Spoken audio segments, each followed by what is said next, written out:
Boo! Happy Halloween.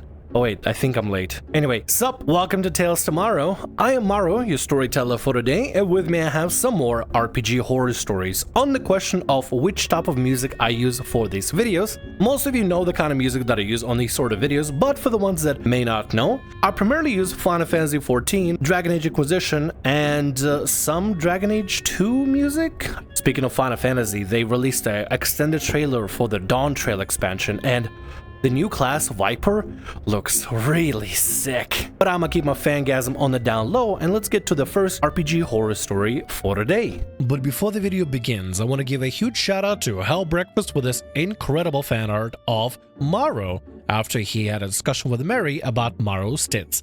Thanks so much, Hell Breakfast. All the links for them are on screen and in description below. Thank you once again. Now let's get to the video. Newbie GM makes D&D boring, and I don't know how to tell him. Said GM is a nephew of a good friend of mine. It's his first time running D&D 5e, though he's played a lot.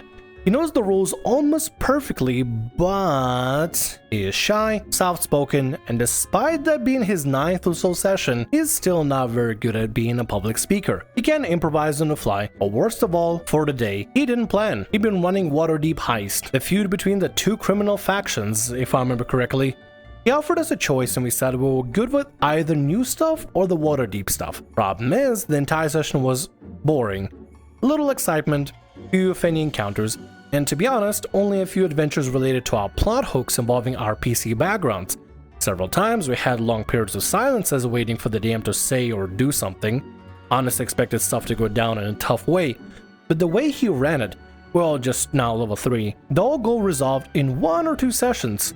I want to reach out and help the poor guy. I'm thinking a heart-to-heart over an elegant meal at Burger King. Sure, or Arby's. And listen, I know people like to crap on Arby's. Where else are you gonna get a cordon bleu for such a fine establishment? I'm kidding. Like whatever you like, it's whatever. If you want to give some positive feedback and some critical feedback in order to help them improve, I think the first thing to ask is if they want critical feedback, if they want some sort of feedback for the sake of improvement. Do they want that specific thing, or do they just want to learn on their own? It's good to give people feedback to see them improve, but the one important thing to remember is that not everybody is going to be always receptive to receiving feedback immediately, and it may take a bit of a hurdle for them to get to that point where they start accepting it. Like you said, it's a brand new DM and they're learning and stuff, and it's like their 9th session ever. Some people may take critical feedback and just say, nobody likes my stuff because they said this bad and that bad, and they won't focus on like, hey, this is how you could improve, this is what you could do better, this is what you could do more. They just go, oh, they didn't like it, they don't like my stuff, they hate it and stuff. It's a very delicate situation, but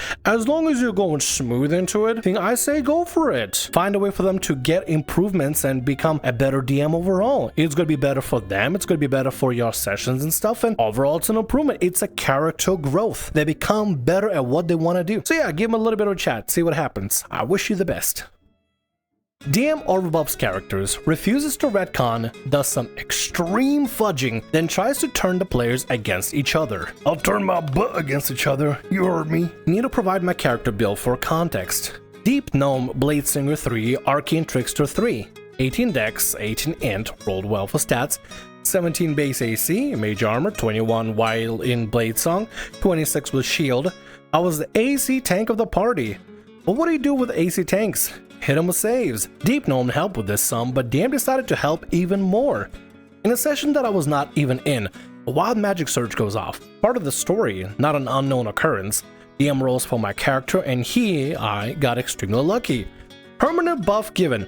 As long as the result of the dice for saving throw is not a 1, you automatically pass the saving throw. What? That is busted. Busted makes me feel good, but like this is way too busted. I was genuinely shocked when I returned the next week to hear about the buff. I even asked the DM if he was sure, as that buff is very strong. He said he was a go with the result of the die type of guy. Well, I soon began to suspect that was not the case.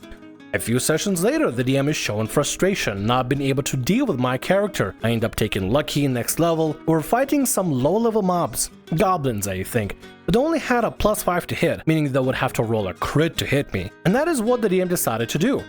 4 times in a row. These were all hidden rolls, mind you. He hadn't hidden rolls before. I was extremely skeptical, but I did not mention it as they did little damage. But I just knew something was up.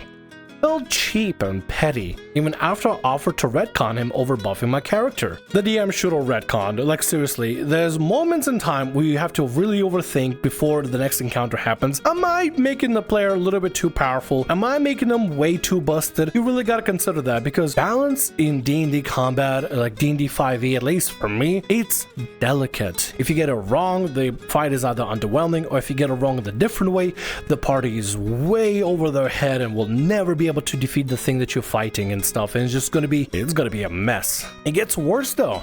In another combat, another player used one of their class abilities. Can't remember which one, but all official content that should have just resolved the combat for us instantly. That was just a major minion type encounter, and not a boss or anything. The DM read the abilities and says he does not like how it is written and is not going to allow it to happen. The player tries to respond, had not said anything yet, but the DM just boots him from the server the moment he starts speaking. I don't remember exactly what happened next. It felt like we also ended session there, or finished the combat then ended. Either way, the following week gets wild. Wait. You get booted for an ability that you used, and the DM says, I don't like the way it's written, so it's not allowed. And if you are a detractor, off you go. Away from you. It's my game, not yours. How dare you use abilities that are official material? But I don't like him anyway. That's ridiculous. The player, including the one who got booted, get a group chat together in Discord, and throughout the week are just trying to figure out what happened in that session.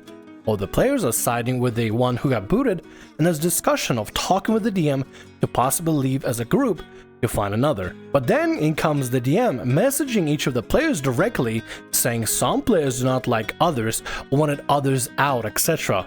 Something to that effect. I don't remember the exact word. Screenshots of the messages were shared in a player group chat.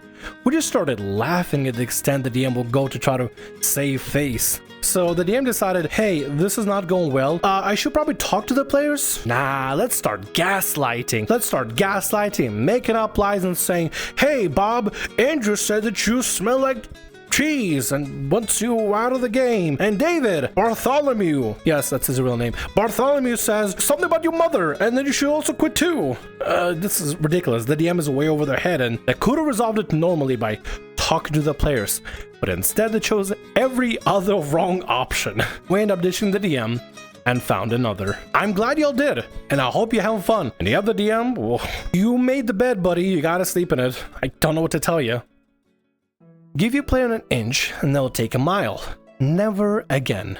I'd only run a couple of one-shots before, and for the first time I was running a 5e campaign with 2 other players. All of us were guys. After a dungeon crawl, the party had to visit a port in order to get a ship and reach an island. The players decided to visit the inn first.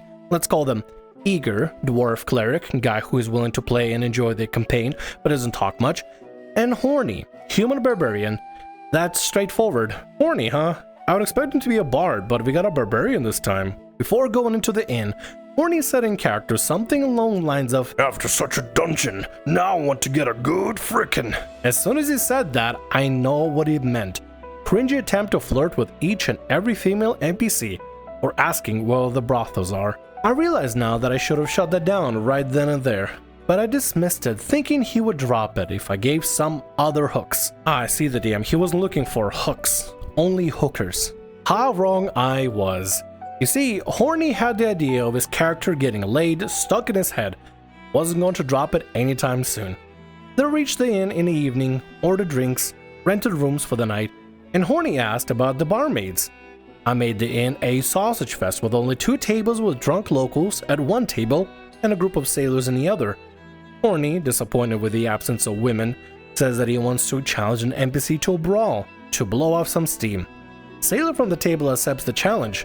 Thank you, ChatGPT, for giving me the stats for a boxer monk on spot. I gotta make a comment. I know people don't like AI sometimes and stuff, like I completely understand it, but like ChatGPT is so good at making quick stat blocks on the fly. I genuinely appreciate that as well. If you never tried it, give it a try. It is so useful for making something simple and quick. So there's a street brawl outside the inn, complete with bets being placed and cheering crowd gathering. I thought finally now we're getting somewhere. It even helped me with the story. After defeating the sailor, he will let the party come aboard on a ship to reach the island after providing them such entertainment. Horny defeats the sailor after some bad rolls on my part, double nat 1 of flurry blows. Here's the event that followed. Any women in the crowd cheering for me? Yes, there are a few. Any hot redheads? Roll 1d4 for 1 blonde, 2 brunette, 3 redhead, 4 neither. Rolls a 3. Yes, I actually saw the roll. Roll performance to make a gesture to get her to approach you after that impressive display of strength and manliness. At this point, even I didn't know what to ask for. I just had to make a decision, hoping to get over with it. The problem, DM, is that you continue to play into that thing because Horny was horny. They just wanted to pork, to bang, to canoodle, to bangarang, to bow chicka wow wow, whatever other words I can use at this point. They just wanted to bang, man. They wanted to bang. And you kind of played into their hands. Horny rolls a nat 20 plus 1 charisma. Yes, I actually saw that roll as well. DM rolls a bad saving throw, not even close to that number. The dice have spoken. Honestly, at this point, I wasn't even mad. I was actually impressed and had good laugh with the guy's incredible luck. And as a reward, I let him have it. It was the party's downtime after all.